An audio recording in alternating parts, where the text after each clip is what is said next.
오늘은 사도행전 23장 그리고 24장입니다. 지난 시간에 우리가 사도행전 21장, 22장을 봤는데요. 복음을 전하기 위해서 이제 바울이 예루살렘에 가려고 마음을 먹었습니다. 성령으로 예언을 하는 사람들이 그런데 나타나서 바울에게 당신이 예루살렘에 가면 결박과 환난을 당할 것이다 라고 하였습니다.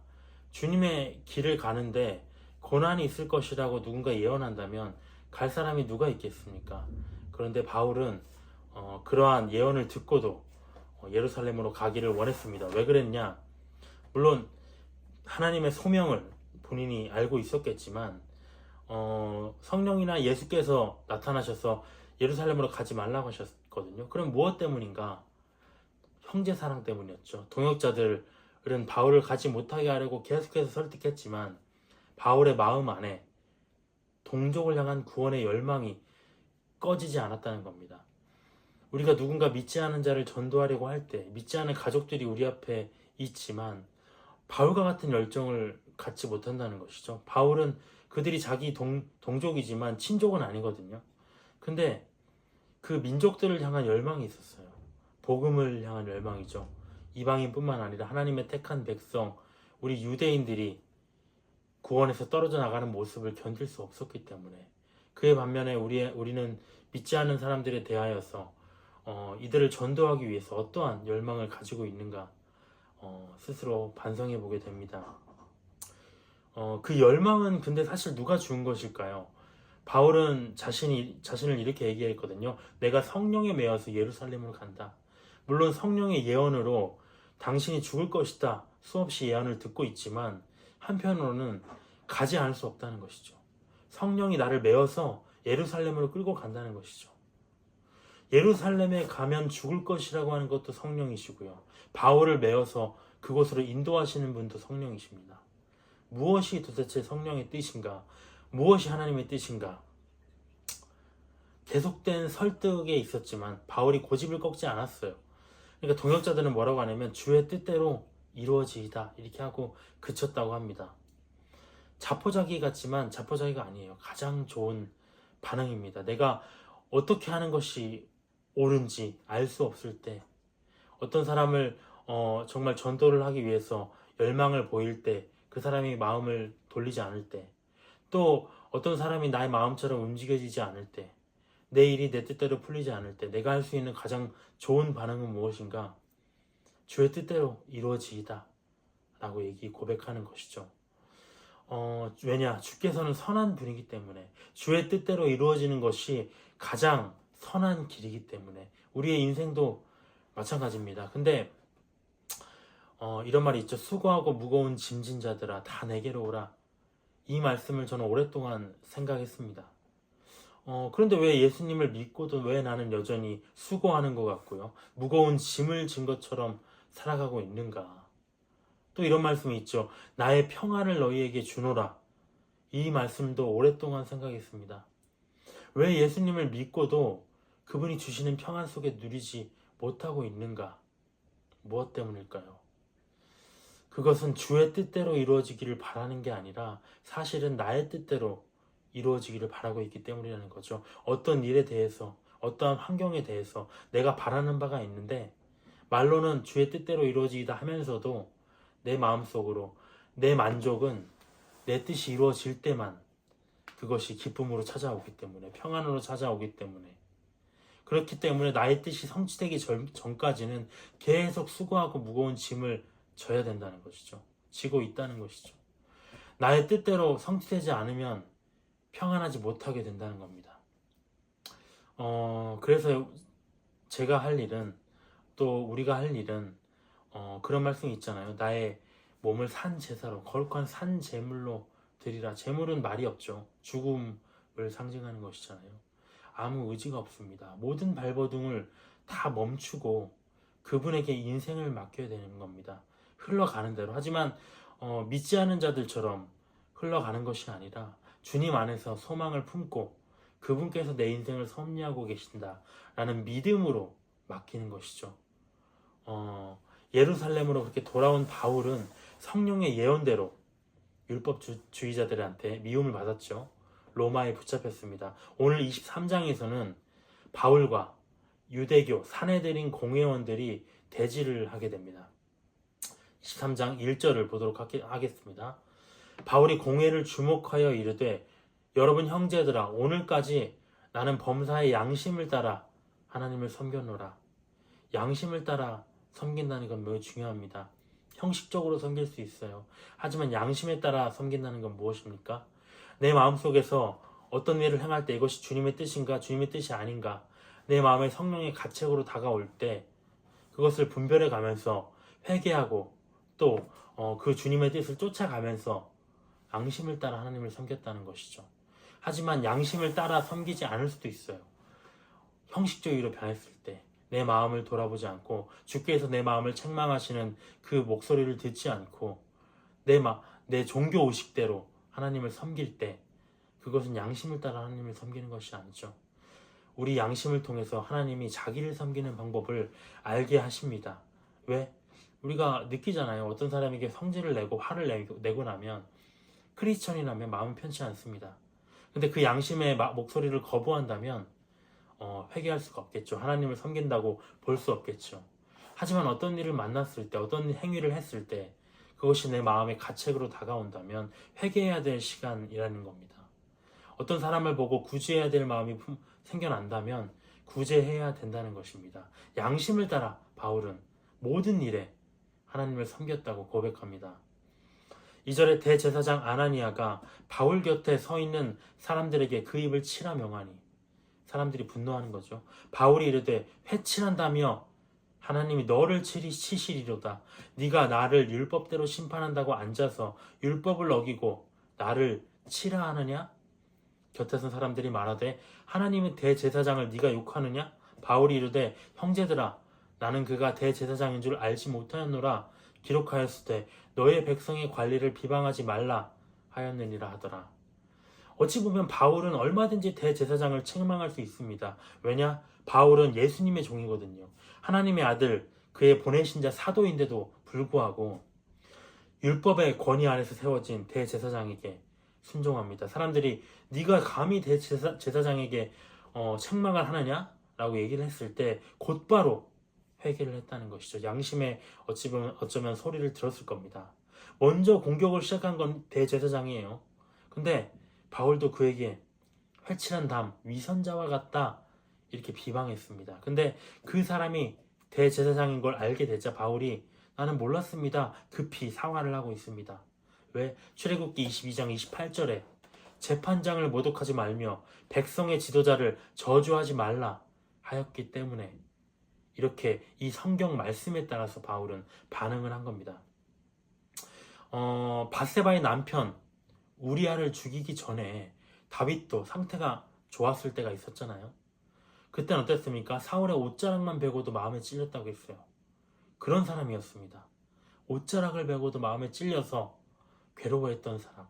근데 그가 권세, 보좌 위에 올라가서 이제 모든 군대를 거느리고 모든 왕궁에서 모든 것들을 통치하는 때에 한가할 때에 모든 것이 평안할 때에 밧세바를 보고 간음할 마음을 품었고요. 자기 욕망을 채우기 위해서 자기 충신 우리아까지 죽여버린다는 것이죠. 그래놓고도 한치의 가책도 없이 뻔뻔하게 얘기를 합니다. 자기 위에 있는 권세들에게 그가 잘했건 잘못했건 이유 없이 복종하라는 것이 사실 하나님의 뜻입니다. 왜냐? 교회 안에 직분자들은 당연합니다. 그리고 세상에 권세자들을 세우신 분 모두 누구냐? 하나님이시라는 것이죠. 저 왕이, 저 대통령이 저 모양 저 꼴이네 라고 할지라도 우리 마음속에 어떤 판단을 가질지라도 대놓고 비방할 수는 없다는 것입니다. 반기를 들고 복종하지 못하는 것. 저는 지금 정치 얘기를 하고 있는 것이 아닙니다. 성경 얘기를 하고 있는 것입니다. 그들을 대적하는 건 무엇이냐? 성경 말씀을 대적하는 것이기 때문에 하나님을 대적하는 것이기 때문이라는 거죠. 하나님은 이런 종류의 교만을 굉장히 싫어하십니다. 바울도 이 사실을 알았기 때문에 급히 지금 자기 잘못을 인정하고 회개한 거죠. 6절에 보면 바울이 그중 일부는 사두개인이요 다른 일부는 바리새인인 줄 알고 공회에서 외쳐 이르되 여러분 형제들아 나는 바리새인이요 또 바리새인의 아들이라. 죽은 자의 소망 곧 부활로 말미암아 내가 신문을 받노라. 6절에 보면 사두개인과 바리새인들이 섞여 있음을 알고 이 얘기를 했다고 했습니다. 왜냐? 방금까지 이 반응을 보니까 이들은 복음을 들을 마음이 없구나. 이 사실을 알았기 때문에 바리새인과 사두개인들에게 일부러 그들이 다툴 만한 주제를 그들에게 던집니다. 무엇이냐? 나는 바리새인이고 자기 출신이죠. 부활로 말미암아 내가 예수 그리스도의 부활로 말미암아 내가 신문 받는다. 이 부활의 문제를 꺼냅니다. 민감한 주제를 꺼냈다는 거죠. 그럼 어떻게 되는가? 같은 바리새인이잖아요. 그러니까 바리새인들은 바울에게 호의적이 될 것이고요. 사두개인에게는 당연히 적대적이 될 것이죠. 또 천사와 부활, 영적인 것은 바리새인들은 또 믿습니다. 하지만 사두개인들은 믿지 않습니다. 이들 사이에 다툼이 난다는 거죠. 바울을 공격하는 이 사람들의 구심점이 무너질 것임을 알았기 때문에 이 질문을 던져서 그들이 다투게 만듭니다. 7절에 그 말을 한즉 바리새인과 사두개인 사이에 다툼이 생겨 무리가 나누어지니 이는 사두개인은 부활도 없고 천사도 없고 영도 없다 하고 바리새인은 다 있다 합니다. 크게 떠들세 바리새인 편에서 몇 서기관이 일어나 다투어 이르되 우리가 이 사람 바울이죠. 바울을 보니 악한 것이 없도다. 갑자기 바리새인들이 바울 편을 듭니다. 혹 영이나 혹 천사가 그에게 말하였으면 어찌하겠느냐. 큰 분쟁이 생기니 천부장은 바울이 그들에게 찢겨질까 하여 군인을 명하여 내려가 무리 가운데서 바울을 빼앗아 가지고 영내로 들어갔다고 합니다. 예수님이 뭐라고 하셨나요? 전에 스스로 분쟁하는 나라마다 황폐하여진다. 또 스스로 분쟁하는 집은 무너진다. 당연한 거 아닙니까? 나라에서 내전이 일어나면 그 나라는 무너지는 것입니다. 가정 안에서 집 안에서 남편과 또 아내가 또 그 자식과 부모들이 싸우게 된다면 그 집이 설 수 있겠습니까? 분쟁하는 집은 무너지는 것입니다. 처음에는 이 사두개인과 바리새인들도 똘똘 뭉쳤어요. 그때는 강했습니다.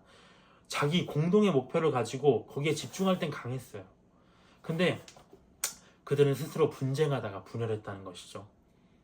교회 안에도 적용할 수 있습니다. 가장 경계해야 될 것이 무엇이냐? 그래서 분쟁을 일으키는 것들입니다. 분쟁을 일으키는 것들은 무엇이냐? 미움, 다툼, 시기 이런 것들은 교회를 깨어지게 합니다. 교회 규모와 관계없이 교회를 망가뜨리는 겁니다. 이런 말들이 나와서는 안 됩니다. 책망일지라도 그 책망은 굉장히 조심해야 되는 것입니다. 면전에 대고 무한하게 그런 말들을 쏟아내서는 안 됩니다. 사람이거든요. 우리는 감정을 가진 사람이거든요. 매우 서로를 위해서 배려하고 매우 조심해야 됩니다. 그것이 교회입니다. 서로를 세워주고 덕을 세워주고 높여주고 서로 기분 좋게 하고 서로 좋은 것을 대접하고 이것이 교회입니다. 어쨌든 바리새인과 사두개인들로부터는 벗어났어요. 다시 바울은 영내로 돌아왔습니다. 이 상황은 일단락됐지만 홀로 있을 때 그의 마음이 좋았을까요? 이제 그동안에 있었던 일들을 되새겨 봤겠죠. 자기가 얼마나 자신만만했습니까? 주님, 저는 예루살렘에 가면 그들이 내 출신을 알기 때문에 내가 전하는 복음을 믿을 수밖에 없습니다. 하지만 예수님이 2번이나 말씀하셨죠. 이것은 안 된다. 떠나라. 그들이 너의 말을 듣지 않을 것이다. 바울은 고집을 피웠습니다. 하지만 결국 실패로 처참하게 끝나버렸죠. 그날 밤에 홀로 있을 때 얼마나 낙심했을까요? 앞으로 내가 어떻게 해야 되지? 예루살렘에서 내가 이제 이렇게 안 되는데 로마에 갈 필요가 있을까? 난 이제 뭘 해야 되지? 자기의 방향이 완전히 헷갈리지 않았을까요? 나 어디로 가야 되지? 이방의 복음은 이제 다 전했고 이제 내가 할 수 있는 일은 무엇일까? 낙심하게 만듭니다. 사역의 실패는 사역자들을 낙심하게 만들 수밖에 없어요. 근데 주의 뜻대로 이루어질 것입니다. 그 말을 우리가 하라고 했지만 우리는 육신의 한계를 가지고 있기 때문에 눈에 보이는 것으로 상황을 판단하기 마련입니다. 그곳에 매몰될 수밖에 없기 마련입니다. 전지하신 하나님이시잖아요. 하나님은 시작과 끝을 다 아시는 분이지만 우리는 그렇지 않기 때문에 낙심하게 됩니다. 그때 예수님이 바울 곁에 나타나셨죠. 11절에 보면 그날 밤에 주께서 바울 곁에 서서 이르시되 담대하라. 네가 예루살렘에서 나의 애를 증언한 것 같이 로마에서도 증언하여 하리라. 예루살렘 사역은 실패였어요. 성령의 예언처럼. 근데 너에게는 로마 사역이 있다. 이것은 발판이다. 애초부터 예루살렘에서 붙잡힐 것까지가 주의 뜻이었고 이후부터는 그것은 로마에 가기 위한 발판이었다 라고 얘기하시는 거죠. 정말 우리의 인생도 마찬가지입니다. 우리가 보기에는 뭔가 상황이 좋지 않고요. 모든 것이 잘못되고 실패하고 지금 망하고 있구나 이렇게 생각이 들어도 걱정할 필요가 없습니다. 우리가 죄를 짓고 있지 않다면, 선한 것을 하고 있다면, 주의 나라를 위해서 바울처럼 애쓰고 있다면 결국에는 모든 것이 주의 섭리 안에서 지금 착착 순조롭게 진행되고 있는 거거든요. 요동할 필요가 없습니다. 그것을 우리는 믿음이라고 합니다. 합력하여 선을 이루시는 하나님의 뜻을 바울이 깨달았어요. 다시 기쁨을 되찾았을 겁니다. 하나님의 뜻이 왜 로마였을까요? 당시에 로마는 세계의 중심지였습니다. 그곳에서 복음을 전하는 건 매우 중요한 일이었죠. 근데 또 하나가 문제가 뭐였냐면 그곳에 교회가 있었다는 겁니다.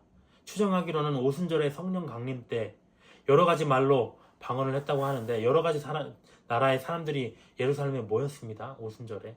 그때 성령 세례를 받은 자들이 로마 교회를 세웠을 것이다 라고 얘기를 합니다. 근데 문제는 뭐냐면 사도나 전도자, 성경을 아는 자가 아니라 이방인들이 그냥 성령 세례를 받고 세웠다는 거죠. 복음적인 지식이 미약합니다. 그래서 바울은 그 교회가 커지고는 있다고는 들었는데 로마에 있으니까요. 그곳에 가서 내가 어떻게 돼가고 있는 상황인지 좀 봐야 될 것 같은데 근데 사탄이 막았습니다. 사탄이 하나님이 하시는 사역, 교회 사역, 복음 사역을 가만히 둘 리가 없죠. 사탄의 계획은 초토화시키는 겁니다. 무조건 막는 것이죠. 바울이 가면 무엇을 할지 알고 있었습니다. 그래서 계속 막았다는 것이죠. 어떤 식으로 막았는지 모르지만 막았습니다. 그러니까 갈 수 있는 방법은 딱 하나였습니다. 목숨을 걸고 가거라. 목숨을 걸고 이렇게 가게 되는 것이죠. 12절에 날이 새매 유대인들이 당을 지어 맹세하되 바울을 죽이기 전에는 먹지도 아니하고 마시지도 아니하겠다. 정말 대단한 열정이에요. 아니 이렇게 바울 하나 죽이는 거 살리는 것이 그렇게 하나님을 향한 헛된 열심이 이렇게 강력한지. 13절에 이같이 동행한 자가 40여 명이더라. 40명은 항상 고난의 숫자죠. 사탄의 숫자이기도 합니다. 14절에 대제사장들과 장로들에게 가서 말하되 우리가 바울을 죽이기 전에는 아무것도 먹지 않기로 굳게 맹세하였으니 이제 너희는 그의 사실을 더 자세히 물어보려는 척하면서 공회와 함께 천부장에게 청하여 바울을 너희에게로 데리고 내려오게 하라. 우리는 그가 가까이 오기 전에 죽이기로 준비하였노라. 지금 계략을 세우는 겁니다. 감옥에 갇혀 있으니까 빼돌려가지고 죽여버려야 되겠다. 16절에 바울의 생질, 조카가 그들이 매복하여 있다함을 어떻게 들었습니다. 영내에 들어가 바울에게 그 사실을 알렸어요. 17절에 바울이 한 백부장을 청하여 이르되 이 청년을 천부장에게로 인도하라. 그에게 무슨 할 말이 있다 하니 천부장에게로 데리고 가서 이르되 죄수 바울이 나를 불러 이 청년이 당신께 할 말이 있다 하여 데리고 가기를 청하나이다 하며 천부장이 그의 손을 잡고 물러가서 조용히 묻되 내게 할 말이 무엇이냐? 대답하되 유대인들이 공모하기를 그들이 바울에 대하여 더 자세한 것을 묻기 위함이라 하고 내일 그를 데리고 공회로 내려오기를 당신에게 청할 것입니다. 그러니까 21절에 당신은 그들의 청함을 받지 마옵소서. 그들 중에는 바울을 죽이기 전에는 먹지도 마시지도 않기로 맹세한 자 40명이 그를 죽이려고 준비하고 있습니다. 당신이 허락할 일만 지금 준비하고 기다리고 있습니다. 이 계략을 알립니다.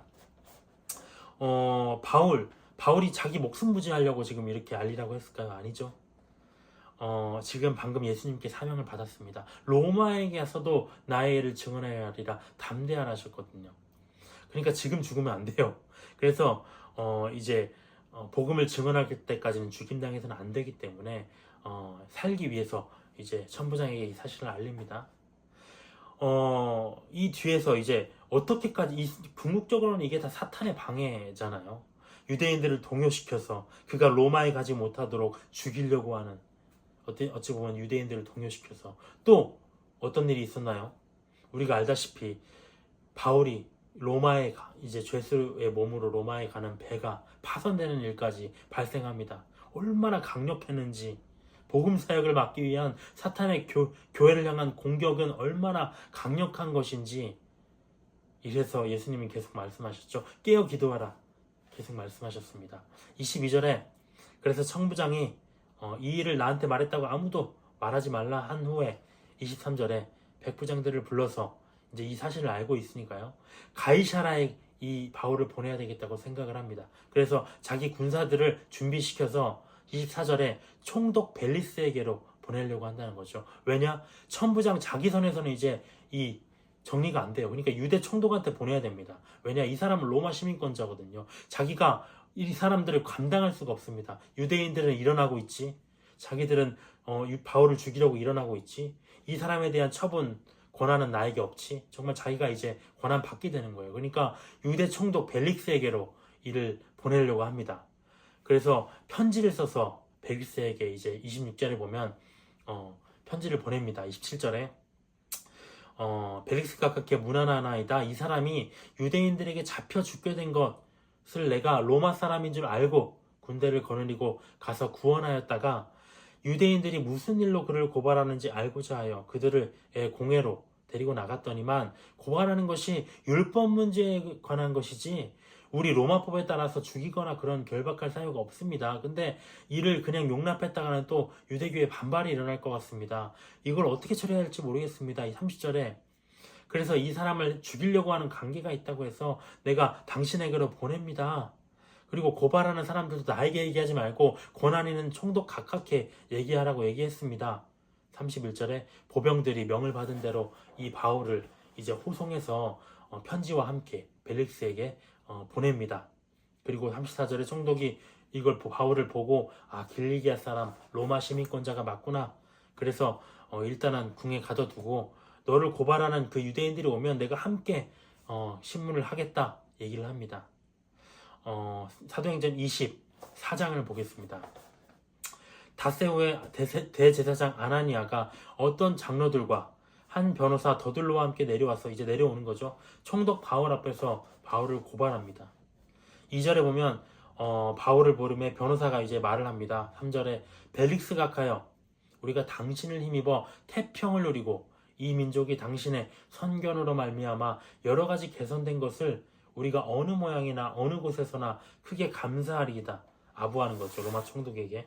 당신을 더 괴롭게 아니하려 하여 우리가 대강 여짜옵나니 관용하여 들으시기를 원하나이다. 우리가 보니 이 사람은 바울은 전염병 같은 사람입니다. 어디서든지 그가 돌아다니면 복음이 전파되는 어떤 그런 역병이 일어납니다. 그들의 입장에서는 역병이죠. 천하에 흩어진 유대인들을 소유하게 하는 자요 나사렛 이단의 예수님을 말하는 거죠. 우두머리입니다. 그가 또 성전을 더럽게 하려 함으로 우리가 잡았습니다. 얘기를 합니다. 6절 이하부터 8절 앞부분까지 없다고 되어 있는데 킹제임스에 따르면 이 사람이 여러 사람을 일으켜서 율법을 범하게 하고 이곳 성전을 더럽혔으므로 우리가 그를 잡았습니다. 그러나 백부장, 천부장의 유세가 없었더라면 우리가 그를 잡지 못했을 것입니다. 그러므로 당신이 이 사람을 신문하여서 그의 일을 알 수 있으리니 무슨 악행을 저질렀는지 우리가 확실히 압니다. 8절에 보면 당신이 친히 그를 신문하시면 이 모든 일을 알 수 있을 것입니다. 유대인들도 이에 참가하여 이 말이 옳다고 합니다. 10절에 보면 총독이 바울에게 머릿짓으로 얘기합니다. 그러니까 바울이 대답하죠. 당신이 여러 해 전부터 이 민족의 재판장 된 것을 내가 알고 내 사건에 대해서 기꺼이 변명합니다. 당신이 아실 수 있는 바와 같이 내가 예루살렘에 예배하러 올라간 지 12일밖에 안 됐습니다. 뭔가를 사람들을 동요할 만한 그런 지금 시기적으로 그런 상황이 안 됐습니다. 12절에 그들은 내가 성전에서 누구와 변론하는 것이나 회당 또는 시중에서 우리를 소동하게 하는 것을 보지 못하였습니다. 지금 보지도 못하고 얘기하는 겁니다. 이제 나를 고발하는 모든 일에 대하여 그들이 능히 당신 앞에 내세울 증거가 없습니다. 그러나 이것을 당신께 고백합니다. 나는 그들이 이단이라 하는 도를 따라 조상의 하나님을 섬기고 율법과 선지자들의 글에 기록된 것을 다 믿으며 그들이 기다리는 바 하나님께 향한 소망을 메시아에 대한 소망을 나도 가졌으니 곧 의인과 악인의 부활이 있으리라 함이니이다. 이것으로 말미암아 나도 하나님과 사람에 대하여 항상 양심에 거리낌이 없기를 힘쓰나이다. 양심을 또 얘기하네요. 양심이 중요합니다.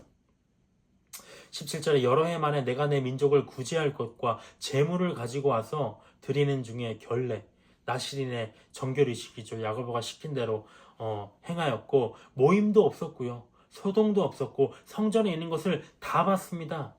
그렇지만 아시아로부터 오는 어떤 유대인들이 있었는데 그들이 만일 나를 반대할 사건이 있으면 당신 앞에 와서 고발했을 겁니다. 그렇지 않으면 이 사람들이 내가 공의 앞에 섰을 때 무슨 옳지 않은 것을 보았는가 말하게 하시옵소서. 증거를 대라고 하시옵소서. 어떤 증거인지 구체적으로 자기를 비판하라고 얘기를 합니다. 오직 내가 그들 가운데 서서 외치기를 내가 죽은 자의 부활에 대하여 오늘 너희 앞에 신문을 받는다고 한 이 한 소리만 있을 따름입니다. 벨릭스가 이 도에 관한 것을 더 자세히 아는 고로 연기하여 이르되 천부장 루시아가 내려오거든 너희 일을 처결하리라. 그 현장을 목격한 천부장을 내가 신문해봐야 되겠다. 당분간 중지하겠다라고 얘기합니다. 백부장에게 명하여 바울을 지키되 자유를 주고 그의 친구들이 그를 돌보아주는 것을 금하지 말라고 했다고 합니다. 총독 벨릭스가 어떤 경로에서는지 모르겠지만 22절에 보면 복음에 대해서 예수님에 대해서 알고 있었다고 했어요. 그래서 이 돈은 나쁜 건 아니야. 나쁜 사람은 아니야. 그리스도교 들어봤어. 근데 그들의 입장에서는 이단이라고 하는데 이게 뭐 로마에 대적하고 그런 소요를 일으키고 그럴 건 아니야. 선대해 줬습니다. 예수님을 믿었을까요? 24절에 보면 수일 후에 벨릭스가 그 안에 유대 여자 드루실라와 함께 와서 바울을 불러 그리스도 예수 믿는 도를 들었다고 합니다. 왜? 복음에 대해서 알기를 원했어요. 벨릭스가 왜 원했을까요? 좋은 말씀이라는데 한번 들어보고자 했겠죠. 그래서 바울이 그에게 복음을 전합니다. 거의 믿기 직전까지 왔습니다. 25절에 바울이 의와 절제와 장차 오는 심판을 강론하니 벨릭스가 두려워하여 대답하되 지금은 가라. 내가 틈이 있으면 너를 부르리라.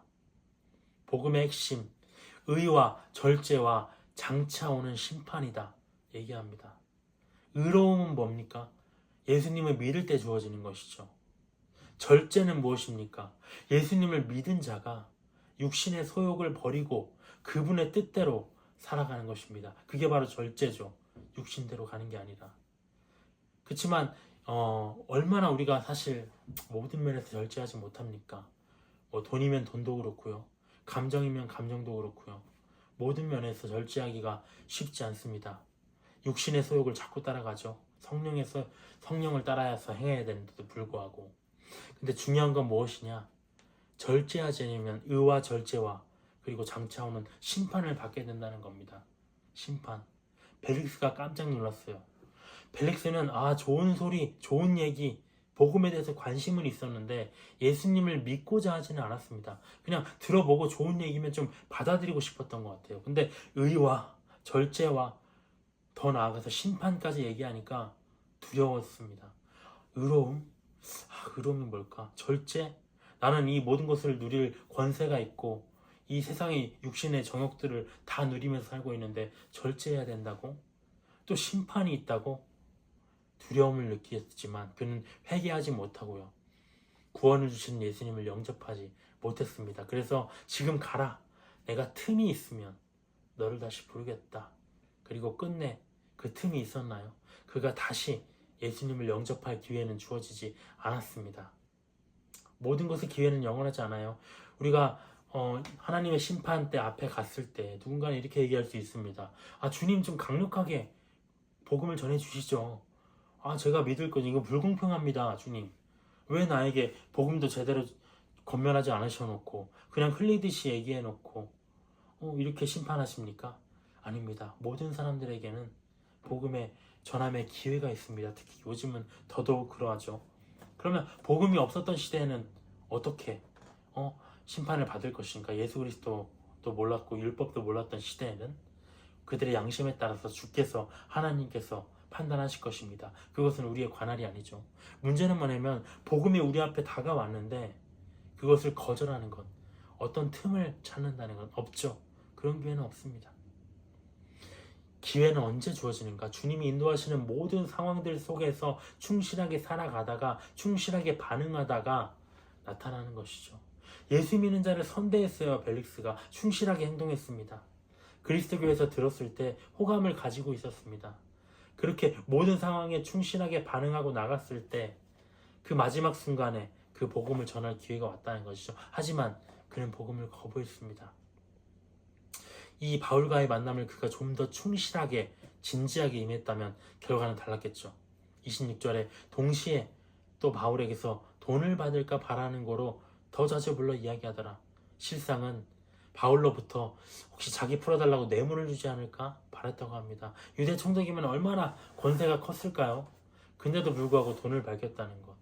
이것을 볼 때 애초부터 믿을 사람은 아니었습니다. 이러한 뇌물 받는 자에게 의로움을 얘기하고 절제를 얘기하니까 또 심판을 얘기하니까 복음을 영접하지 못하는 거죠. 회개할 수가 없으니까요. 벨릭스의 구원의 기회는 사라지고요. 또 유대인들의 반발을 막고자 바울을 2년간 가두었는데 그 사이에 후임자가 바뀌어버립니다. 이제 벨릭스는 이제 멸망으로 들어가 버리고 말았죠. 베스토가 유대 총독이 됩니다. 오늘의 내용들, 오늘 말씀 속에서 찾을 수 있는 위로가 뭘까요? 담대하라는 말씀인 것 같아요. 첫 번째는 담대하라. 담대하라. 바울이 예루살렘 사역에 실패하고요. 그 마음이 바닥을 쳤을 때 주께서 이렇게 위로하셨습니다. 우리도 마찬가지죠. 바닥을 쳤을 때 위로하십니다. 참 오늘도 참 이유가 없어요. 그냥 어떤 직장 생활에 어떤 육신의 피로, 직장 생활의 피로일 수도 있고요. 어떤 삶의 어떤 무엇을 해야 되는가, 그게 가장 큰 것 같아요. 어떤 그러한 마음 속에서 기도와 함께 참 저도 퇴근하고 많이 오늘도 눈물을 흘렸는데 담대하라. 뭔가 마음이 지쳐요. 마음이 지치고 피곤하고요. 참 바울이 감옥에 갇혔을 때 그만한 제가 사역을 한 것은 아니지만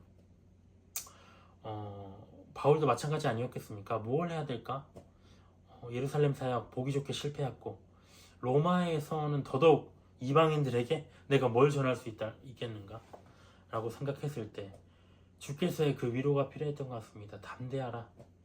주께서 말씀하신 것, 저에게 말씀하시는 것 같습니다. 일어서라. 담대하라. 내가 세상을 이겼다. 모든 것이 나의 뜻대로 될 것이다. 또 두 번째, 오늘 말씀 속에서 찾을 수 있는 책망은 뭡니까? 의와 절제와 심판입니다.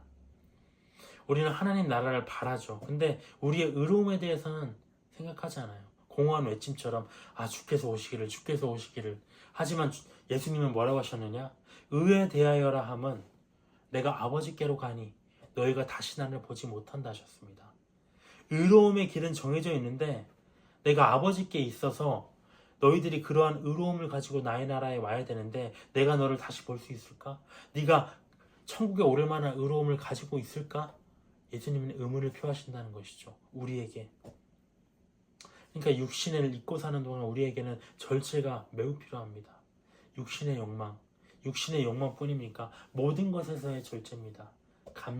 과도한 감정, 과도한 분노, 과도한 기쁨, 쾌락, 즐거움, 과도한 정욕, 과도한 모든 것, 과도한 소비, 과도한 모든 것들이, 과도한 만남들, 그런 것들이 다 부절제함에 속한 것들입니다. 육신의 욕망에 속한 것들. 이 절제가 만약에 된다면 첫 번째 열매이고 가장 중요한 성령의 열매를 맺은 것입니다. 고린도전서 9장 25절에 이렇게 되어 있어요. 이기기를 다투는 자마다 모든 일에 절제한다. 이기기를 다투는 자마다. 네가 사탄으로부터 이기고 싶으냐? 네가 하나님의 뜻대로, 정말 성령의 뜻대로, 정말 그 영적 전쟁에서 승리하고 싶으냐? 그러면 뭘 해야 되느냐? 모든 일에 절제하라는 것이죠. 모든 일에. 세상 사람들은 썩을 승리자의 관을 얻고자 한다는 겁니다. 세상에서 잘 나가기 원하고요. 더 높은 곳에 올라가기 원하고요. 더 많은 돈을 벌기 원하고요.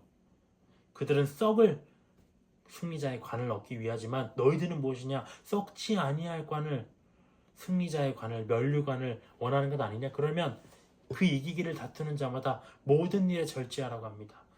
모든 일. 죽도록 피 흘리기까지 싸우라 얘기하시는 겁니다.